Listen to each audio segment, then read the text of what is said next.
Hey everyone, just a quick succinct video on how to make a homemade mask that should come out looking like these when you're done. So I'm going to do it quick step by step. First, you're going to start with a piece of fabric that is about 9 inches. This one's like 9.5 by about 14 to 15 inches. I find 15 works best. This one's about 15 inches, and I used my X-Acto paper cutter for scrapbooking to make nice clean edges, but you can use anything. You're going to take your fabric and you're going to fold it inside out nice and evenly, and then you're going to use your sewing machine and you're going to sew this edge. Be right back. Okay, so once you sewed that edge, this is what your fabric looks like. So you're just going to flip it inside out. And now this is going to be our mask. You also do not need a sewing machine to do this project. So if you're intimidated, like I don't have a sewing machine or don't know how to use one, you can do this by hand. It's very simple. So then the next step is we're gonna fold down one edge, and that's gonna be the nose bridge. So here, this spot here, see, I folded it backwards so that the front of the mask would look like this. The nose bridge right here is gonna sit on top of your nose. So you're gonna fold that piece down and you're gonna put the mask flat. You wanna make sure it's nice and even. And at this point, you're gonna need a couple little pins. I have my little pin holder, and we're gonna pin this so that we can sew it.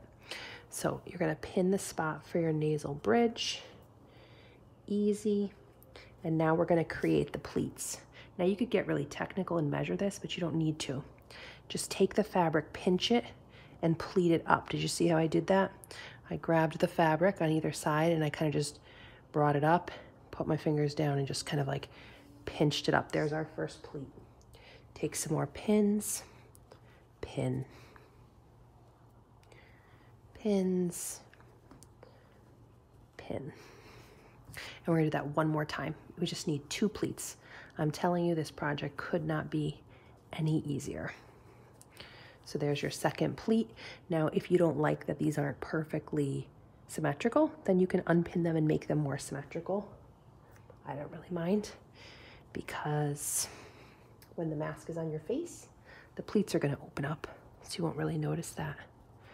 And we've now made the mask. So here's the inside of the mask that goes against your face, and here's the outside. And we're gonna sew these edges here and here. Be right back. So I sewed the edges here and here. And so now we have our mask. And the last thing we have to do is add straps.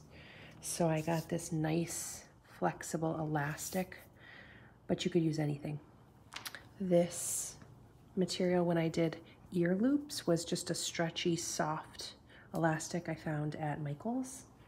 Joann Fabrics had different things. You could use hair ties, you could use shoelaces. You could not choose to do an elastic and choose to do a string tie. Doesn't really matter. Honestly, what I've found is one of the most comfortable ways is the elastic, and then we just sew it inside the edge above where the nasal bridge is, from one side to the other,